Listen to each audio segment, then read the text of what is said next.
Welcome to Global Dispatches, a podcast about foreign policy and world affairs. I'm your host, Mark Leon Goldberg, editor of UN Dispatch. And in this show, we discuss topical global issues, have conversations with foreign affairs thought leaders and newsmakers, and give you the context you need to understand the world today. Go to globaldispatchespodcast.com to learn more. And now on with the show.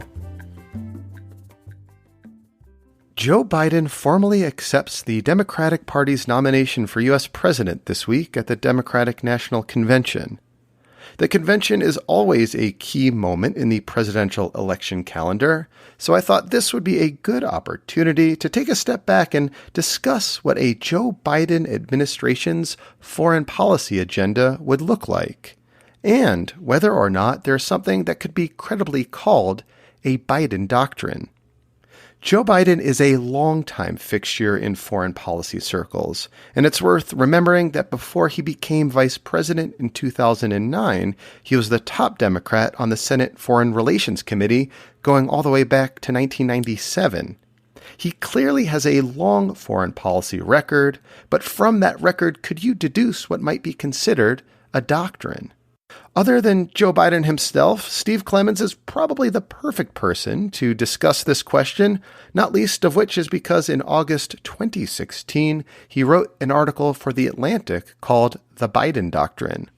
Steve Clemons is editor-at-large for The Hill, which is a media outlet that focuses on congressional affairs. He has also had a career that straddles journalism and insider foreign policy circles, which gives him a unique perspective as a foreign policy analyst. Steve Clemons has accompanied Biden on Air Force Two on a number of foreign trips, and so we kick off discussing just what it's like to witness Joe Biden doing foreign policy in action and up close. We discuss what some of those foreign trips demonstrate about Biden's approach to foreign policy before having a longer conversation about what might make for a Biden doctrine. This is a great episode. On a personal note, I just want to say I was thrilled to speak with Steve. He was my very first boss when I moved to D.C. in 2003 and a kind mentor, and is always someone whom I love learning from, and I suspect you will love learning from him as well. And a quick note before we start, if you're interested in hearing more about topical issues, check out Rising to Respond, a podcast that gives you a behind-the-scenes look at what it takes for humanitarians to fight COVID-19 around the world. Brought to you by World Vision, they're covering stories you're not seeing in the news. Hear from global leaders, frontline workers, and children about the realities they're facing during this global pandemic. You can find Rising to Respond on your favorite podcast player or visit wvi.org/rising to respond. And of course, as always, please feel free to reach out to me. You can do so using the contact button on globaldispatchespodcast.com. I love hearing from you. I love learning what is on your mind. And if you have suggestions of people I should interview or topics I should cover, send them my way. I look forward to it. All right, here is my conversation with Steve Clemons, editor-at-large of The Hill. Sure. I traveled on 3 trips with Vice President Biden on Air Force Two, and one of these was to Asia. It was a trip that took us through Alaska, actually, and then we went to Japan, South Korea, and China. We met Xi Jinping at that time. And it was the trip was really to show that the Obama administration was engaged in Asia, but it was also part of the kind of growing, I wouldn't call it relationship, but sort of trying to test where each other was at between Xi, who had just taken over as a premier in China, and Obama. And remember, Joe Biden was the one who actually did the orchestration of the Sunnyland Summit between Obama and Xi Jinping way back when. So I traveled on that trip with Mark Landler of the New York Times and David Nakamura of the Washington Post and Josh Letterman, then of AP, who's now with NBC. And it was an incredibly interesting trip, which I'll get into. But the other 2 trips, I went to Davos with the vice president, and I actually went on his very last final official foreign travel trip, was the only journalist on that, also to Davos. But on that trip, we went through Ukraine. which was interesting and sort of, preceded a lot of the, blow up and later controversy over Ukraine. But we went and met the, then president of Ukraine. And it's just fascinating. So, some of the things that just, were always characteristic of Joe Biden was that he would exhaust his team. These were late night, often overnight trips. And he was always working. We could kind of see directly into the kind of cabin where many of the officials travel with him. And he was clearly wearing out his folks and had more energy than they did. When you fly to Asia, it's a long way. But the other thing is, traveling with the journalists I did. Also, I traveled with Carol Lee of NBC now. She was with the Wall Street Journal before, and with Karen DeYoung of the Washington Post. Joe Biden would come back and, in an off-the-record way, talk about us, give us the deepest dives to what was going on in his mind and with the challenges, the national security challenges of the nation, and what his role would be there. And he was both generous with his time in explaining these to us and coming back of the plane. But, you have to imagine this. And I had a preceding relationship and friendship with Biden. So, he would come back and really spend a lot of time. And these other journalists would say, how is this happening? This never happens on a plane. So I don't know if these were the normal type of trips with Biden, but when I was on the plane, he always came back and literally spent hours with us. So much time, in fact, that the plane stewards and attendants on the plane, couldn't serve meals, couldn't, do things. And so then Joe Biden began, serving meals to people and getting them drinks as he continued to talk to us. So it was a remarkably, so it combined kind of high octane national security and foreign policy substance with Joe Biden's natural people to people charisma. And it was quite a package to see. And I saw it on every one of these trips. So when he met Xi, how did that relationship manifest itself from what you were able to see as a reporter on that trip? Because obviously this is going to be the key relationship going forward should Biden be president. What did it look like at that time? Well, I'll never forget, I want to put a little bit of a preamble on that because there was a time when in my role as a blogger back then, writing, the Washington Note, which you knew well, and also being then later at the Atlantic, I was invited, but I also was affiliated with think tanks. I was, sort of this oddball in the national security and foreign policy space. And so I would be invited to meetings at the White House with principals to talk to them in an off-the-record session. And we went over one time to talk about Iraq and the ongoing challenges with Iraq, because people forget that Joe Biden was one of many foreign policy standouts in the Obama administration. Of course, there was Susan Rice, there was John Kerry. There were a lot of people who thought they had the terrain of the foreign policy area, Hillary Clinton, of course. And so if you go back and look at what Joe Biden got, he got the worst dregs of the foreign policy scene. And that was dealing regularly with Iraq, which was an ongoing headache in many ways and challenge. So I went in one time and, it looked like he was going to be shifting and doing some new things. And I asked him, I said, Mr. Vice President, what's your next big deal going to be? Now that, we're moving into a new stage on Iraq. And he flipped around and he told all of us, and he held his hand out and he goes, China.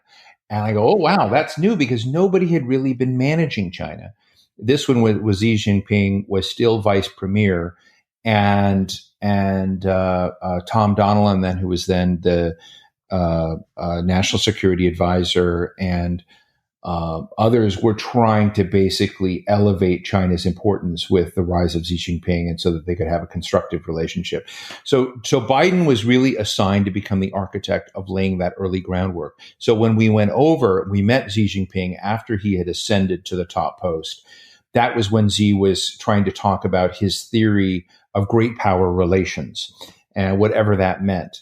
But you could tell both sides were trying to figure out how to manage, China's rise constructively. And you felt that on the Chinese side as well. But there were a lot of issues at that time, including when we were over there. The two big issues that Biden had to deal with were, one, China trying to designate airspace that would require its approval or whatever. I forgot what it was called. So yeah, so the air travel issue and figuring out what these designated airspace issues was one of the issues. But so too was the treatment of journalists.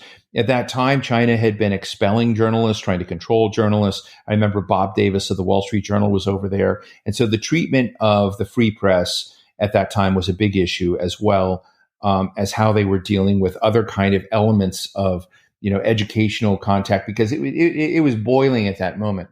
And to his credit, Joe Biden went in and really was quite direct with Xi about these issues. He did not go prostrate on the ground and just acquiesce to what China wanted. There was a very good, solid thing. But you had the sense that this meeting between Biden and Xi Jinping really mattered, but it was, two great powers, two great states being honest and candid with each other. And it's a real foil, I think, to what you see to some degree going on right now. But, Biden went around and we did all the sites. We went to various things. But I remember when he met at that point, also the vice premier, the other journalists on the trip couldn't go. And I went to cover that because I was doing the pool report that day. And Joe Biden was standing on a stand, and there were about 100 of us, about 99 Chinese cameramen and journalists, and me. And of course, that I'm 6'4", so I was towering over a lot of these folks. And so Joe Biden on the premier said, "That's Steve Clemons. He's a journalist. He's the kind of guy you folks in China should talk to." And they both walked over, the vice premier and Joe Biden shook my hand. It was very awkward. But he was trying to make a point that engaging with journalists is the right thing to do. It's not something to be afraid of or trying to control. And so those were the big issues at the time. And I think I saw Joe Biden demonstrate what he called this kind of, person to person sorting out. But it's Biden is a tough love relationship with foreign leaders, right? He is candid with them. He tries to understand where they're coming from, but he never yields on core American interest issues or issues of human rights. And that was interesting to see that in motion and action. And he was kind enough to spend a lot of time talking to us both before and after these meetings so that we had a good read on what happened. So, based on your experience covering him directly, but also, your long experience in foreign policy circles in DC, what would you say is a Joe Biden foreign policy doctrine? Is there a doctrine that's discernible? Well, I think that's a great question, because it's not one that is going to, be a kind of doctrine that many people. I remember when I wrote my article called "The Biden Doctrine," an academic out there said, "Oh God, don't let Clemons get near any doctrines," because what we were trying to sort of, right at that point, I asked Joe Biden directly if there was, and this was in part because of Jeff Goldberg's excellent piece on the Obama doctrine that ran in the Atlantic. I asked Joe Biden, I said, "What is your doctrine?" And so I wrote what his response was. His response in the article that I wrote was that it has to do with knowing a leader, knowing the person, knowing their terrain, knowing what latitude they had. So he has a kind of doctrine that is antithetical to the way most doctrines that think about American power and strategic choice is built. It's more ad hoc. It's definitely geared around interest, but it's geared around what he thinks leaders can do and to find that overlapping area of interest with the United States and trying to see where things can push. So it's a process doctrine as opposed to a more sterile structural doctrine when it comes to how to think about America's core interests. What are the lines you cross? Now, that being said, he's a highly creative mind about what's possible. Of course, many people may remember the Biden-Gelb plan for Iraq. This was Joe Biden and then the president of the Council on Foreign Relations, Les Gelb, coming up with a plan and saying that we needed to divide, Iraq essentially into 3 zones and create a federated structure. And when you looked at it back then, it was a highly provocative statement. And it showed his concern that the energy and resources that would have to be taken to create a single monolithic control of the entire nation would come apart.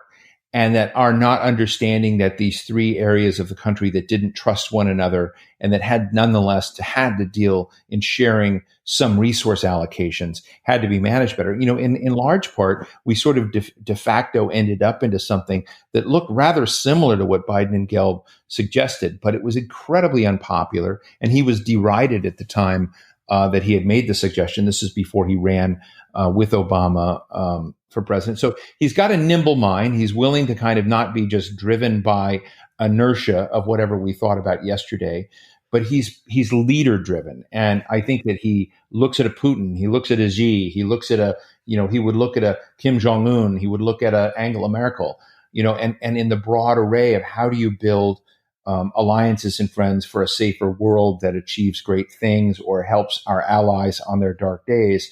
It all for him becomes a mathematical equation of how do you piece together leaders and their tolerance for uncomfortable positions that they nonetheless sometimes have to take. So I know that's very squishy, but that's how his head works. Well, I remember in your article, I think the quote was something like, foreign policy to him is an extension of personal relationships. And I remember I saw something of a valedictory speech he gave as vice president out here at the Corbell School of International Affairs in Denver, in which he said the same thing, outright. He said, foreign policy is the natural extension of personal relationships. And he's a guy who, over the course of 45 years in public life, has built a lot of personal relationships with a lot of leaders around the world. Right. I think that is exactly the frame that he brings to this. Now, then you have, I think the natural next question is, okay, you've got these personal relationships. What are you trying to achieve? That's what takes Joe Biden into the questions of, okay, how do you manage, basically hot, burning, nasty challenges like Syria at that time, the terrific loss of life, and also the refugee crisis around the world. How do you look at big challenges of climate change? How do you deal with what's going on with regards to what looks today like an increasingly tense collision between Chinese and American interests around the world? So when you kind of look at those various dimensions, his first starting place is to figure out the terrain of leaders and leadership and personal relationships that he has or needs to build. But the next part that he hasn't really answered, adequately for me is, what does he want to do with this?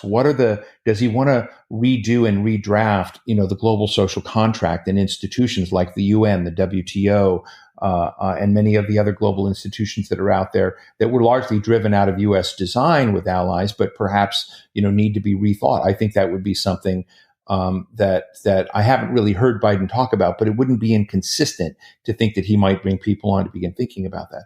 So I think the big question with Biden is he going to be a caretaker president who largely tries to incrementally get stability back, but we largely keep the structures in place that we have today? Or is he going to be somewhat of a revolutionary president and come in and try to reinvent and recreate a global order that is more stable and that reflects the power relationships in the world that exists today to try to achieve great ends for the world? I think that is the uncertainty that we have out there. We know his style. We don't know what his objective is going to be. What would suggest to you what approach that he might take? Like, are there any key inflection points or speeches you might look forward to that could suggest one way or the other what kind of approach he might take? Okay, I think Joe Biden is someone who is both. I mean, he both combines. I don't know if we're allowed to call it Wilsonian idealism anymore, but given Wilson's own bigotry in the past, but a kind of idealism about great purposes, about human rights, about transnational goals and objectives, and about how you organize and deal with these. I think he's given a lot of speeches about what the inventory of challenges for America and its partners are. That said, while he talks about rights, he keeps it more hidden, but he's a closet realist. He knows you can't achieve everything in one day. He knows you can't wave a magic wand, that you have to come to deals. At the time, one of the times I was with him, and we had an incredible group of advisors on the plane at the time, but we were meeting Erdogan in Turkey. We went to Turkey. We met Erdogan. It was a fascinating trip.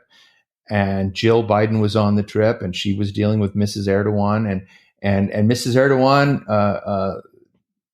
Erdogan's wife was worried about what Joe Biden was saying about academics and free thought and education. But as part of the deal there, he was also trying to get Turkey not to do what it later did, which is to go over lines and engage in mass slaughter, of Kurds, and that the obfuscation and the blurring of lines between different Kurdish groups in the Syria contest versus Kurds that were identified as terrorists inside Turkey.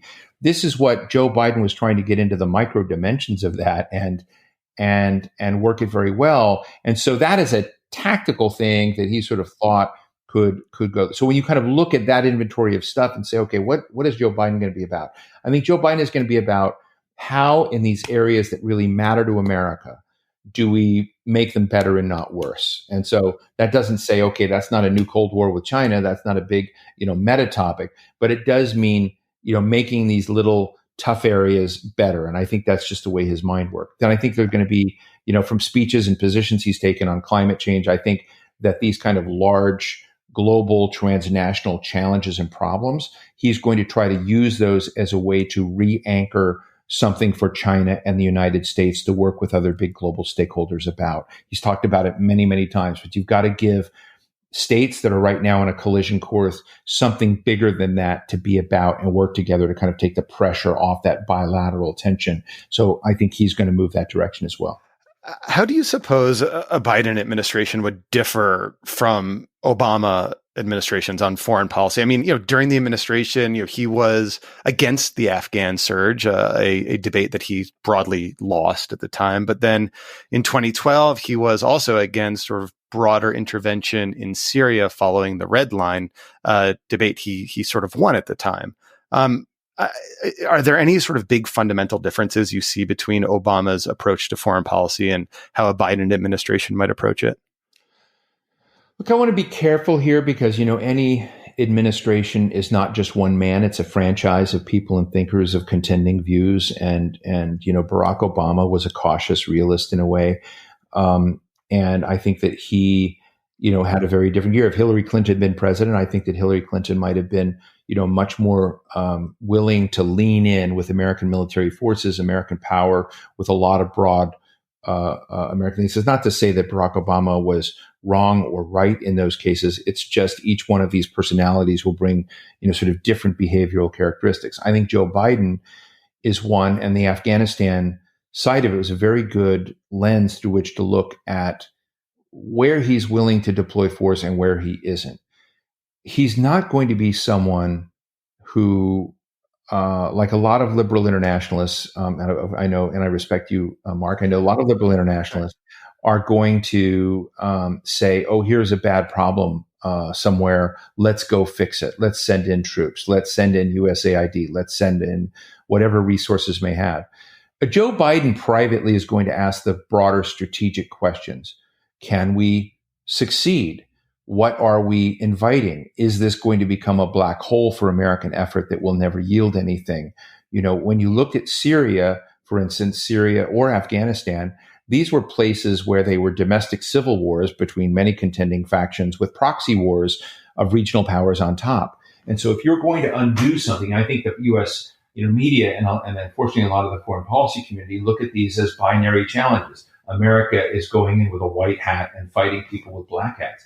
Joe Biden, and I think to some degree the Obama administration and some of the personalities that defined it made a mistake of defining some of these engagements and trying to rile up the American base to be supportive of military action or intervention in certain ways, and kind of simplifying their complexity. Joe Biden dives into the complexity and doesn't run away from it. And I think that's going to be one of the big differences between them. And obviously, you can probably tell from my tone, I'm someone who believes that we should be cautious of diving into something that becomes an intractable and unsolvable problem.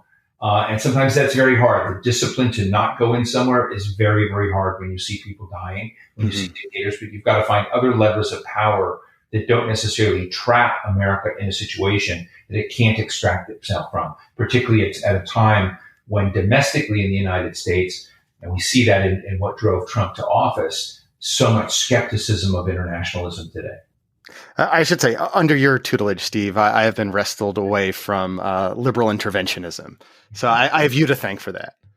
Lastly, what sorts of individuals do you see around Biden, obtaining key posts in the administration? And could we expect him to rely on the same kind of coterie of advisors that he's relied on over the past, 40 years in politics? I think Joe Biden is going to be a team of rivals president. I think he's going to see himself as the decider. I think he's going to see himself as comfortable with that power. But I think he's going to bring in people who think very differently from him, because he saw, and I think, and we've all seen to a certain degree, some of the dangers of a president who only surrounds himself with yes people. And so I think he's going to bring in people from different parts of the establishment. It wouldn't surprise me to see Susan Rice. A lot of people were talking about him being very comfortable with Susan Rice, being aligned with Susan Rice. I couldn't disagree more. I think they're very different kinds of personalities, have very different templates for foreign policy. They respect each other and they like each other, but they are very different. And if Susan Rice comes into an administration, she is going to be executing Joe Biden's policy, not her own. Susan is good at drawing lines in the sand with rivals and bringing a lot of attention to that. And he may use someone else in the national security advisor position as someone who's going to broker deals, right? So you have somebody who's going to, make clear what, strident American objectives are in the world. That might be a Susan Rice at State.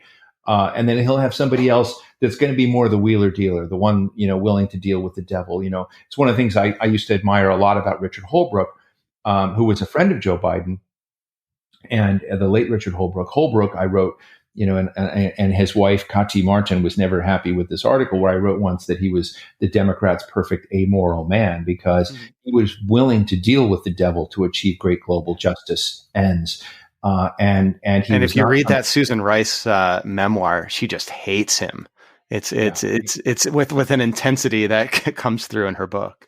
Richard Holbrooke would walk into any room and deal with the devil. And he did deal with the devil. And he would position and outmaneuver and outfox. But the goal was always clear, whether it was, bringing AIDS, HIV relief in Africa, whether it was, doing deals around the world that would solve, other kinds of challenges. And I've always thought that was something that Democrats didn't have enough of. They didn't have enough people that were willing to hold their noses and to walk into the room with the most repugnant people in the world and try and achieve something. So Joe Biden is going to have some of those people around him. And he'll probably also have people, I don't know whether he'll go in because he's got a great job, but someone like Bill Burns. If there's a modern day Kissinger out there in the kind of Democratic ranks, it's Bill Burns, who's now head of the Carnegie Endowment for International Peace and was, Deputy Secretary of State. He's someone who thinks in realist terms, unemotional, who believes in engaging, complicated global realities. He was ambassador to Russia. Russia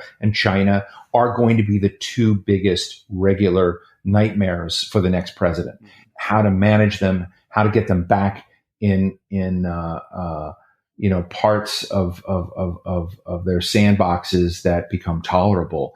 But, I think it's going to be complicated in terms of defining that. So my sense is that the team that Joe Biden brings in will be diverse. Some of them you'll have who've already been around him before, like Colin Kahl, who was his national security advisor when he was vice president, but also Tony Blinken, of course, who's been with him forever.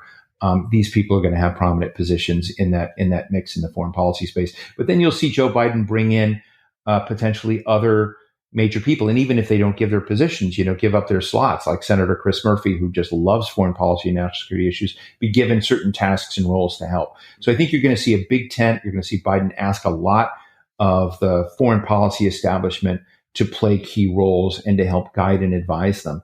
And you're going to see some unusual folks come in, Bob Kagan, who has always been a Republican, in this. I imagine that Bob Kagan is going to be one of these people that Biden brings into the White House to listen to to explore ideas. This is one of the great things Obama did. And actually George W. Bush did as well, as they created tutorial opportunities to sit down, with some of the world's greatest thinkers who were not even in the same wavelength with Obama or George W. Bush, and listen to them and bat around ideas. So I imagine that there's going to be a time that Biden does exactly the same thing, and he brings in an array of diverse thinkers simply to learn from, to hear from, and to tool up. Well, Steve, thank you as always. This is a pleasure and a treat, and I always love learning from you. Thank you. My pleasure, Mark, and congrats on this wonderful podcast. All right. Thank you all for listening. Thank you to Steve. That was great. I always love speaking with Steve and seeing Steve. Like I said, he was a great friend and mentor to me early in my career. And I like how he always needles me, because he is a little bit more of a realist than I am, and I'm a little bit more of a liberal internationalist than he is. But I feel like in the subsequent years, our ideologies have kind of converged. Anyway, great talking to him. Thank you, Steve, and we'll see you all next time. Thanks. Bye.